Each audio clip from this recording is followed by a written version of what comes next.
Good day everyone, I am Shara, Paradiang, and my pair is Princess Panoril. We will be discussing about the intellectual property. So we will be talking about intellectual property, the four types of intellectual property, and the most common violation of intellectual property. So let's proceed to the introduction. Intellectual property, or IP, refers to creation of the mind. IP belongs to the person who thought it of or put the work into creating it. They get to decide who make it, how and where it is used, and who can sell and profit out of it. Some examples of IP includes designs, processes, songs, logos, discoveries, symbols, and brand names. So how can thinkers and creators keep their IP safe from misuse by others? Next slide, please.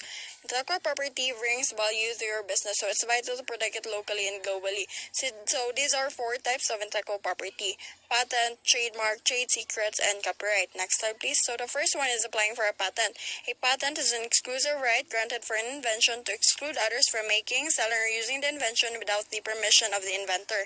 It covers things like inventions, new processes, new machines, and new ways of manufacturing things. Patent owners may also give permission to or license other parties to use their inventions on mutually agreed terms. Next slide, please. To get a patent, technical information about the invention must be disclosed to the public in a patent application.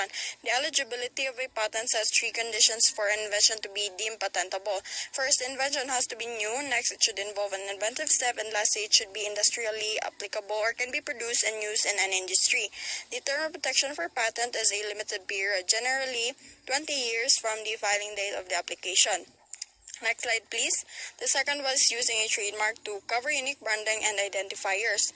A trademark is any special mark capable of distinguishing the goods or services of one entity from its competitors. It covers things like combination of words, letters, and numerals. It may also consist of drawings, business names, logos, slogans, mascots, and many more. Trademarks may sometimes overlap with copyright. So, for example, it is possible for a logo to be registered as a trademark and also be copyrightable as an artistic creation. But the key difference is a trademark may protect designs, words, or other elements which are not considered copyrightable. In principle, trademark rights are private rights. Trademark registration will confer an exclusive right to the use of the registered trademark. A trademark can be exclusively used by its owner or licensed to another party for use in return of a payment. Next slide, please. The eligibility of a trademark is the distinctiveness of the mark or the uniqueness among others. Therefore, it can be considered to be applicable as a trademark. The term of protection for trademark registration can vary, but it is usually 10 years from the date of insurance and is renewable for a period of 10 years at a time. It can be protected in perpetuity if regularly monitored and properly maintained. Next slide, please. The third one is keeping something secret or trade secret. It makes sure that things like manufacturing processes, client lists, formulas, sales methods, strategies, business plans, and compilation of information to never make it into the wrong hands.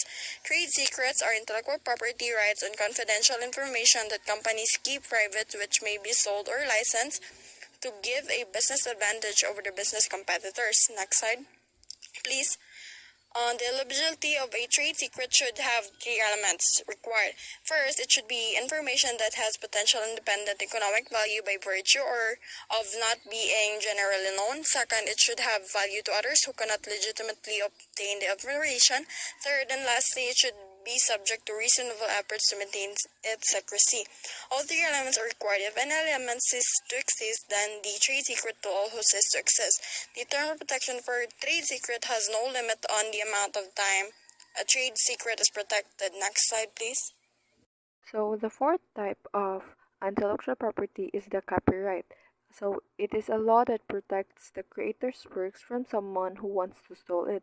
So what are the qualifications of a work that will be protected by copyright law? First, the Intellectual Property Office of the Philippines, or the IPOPHIL, will look for the work's eligibility, meaning that the IPOPHIL are the one who will choose the author's eligibility to be covered in the copyright law. So the works covered for this are the novels, poems, newspapers, and etc. So after it was confirmed by the IPOPHIL of the author's eligibility, the next is the term of protection. For the term of protection, the author's works will still be covered by copyright law for 50 years after he or she die. So that's the term of protection under copyright law. Next is the infringement.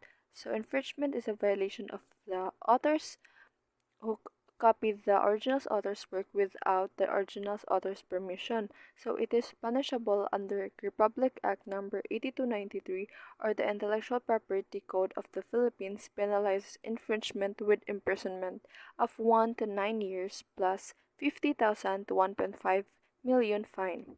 Now, there are three types of infringement: the patent, trademark, and copyright infringement. For the patent infringement, it is when someone sold the original author's work without author's permission. So that is called the patent infringement.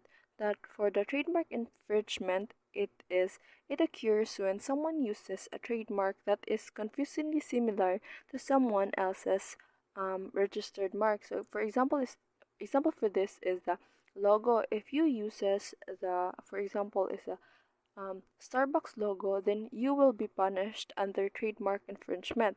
So next is the copyright infringement. For the copyright infringement, this is a kind of violation where someone produces and distributes the original's works without permission. So it is commonly used. It is commonly known rather as piracy.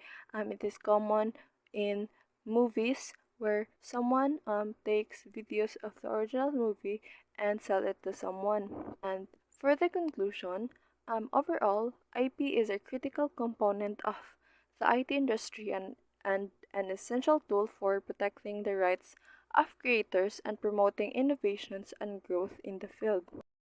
Now, these are the questions that will be answered during our face to face meeting. That's all. Thank you for listening.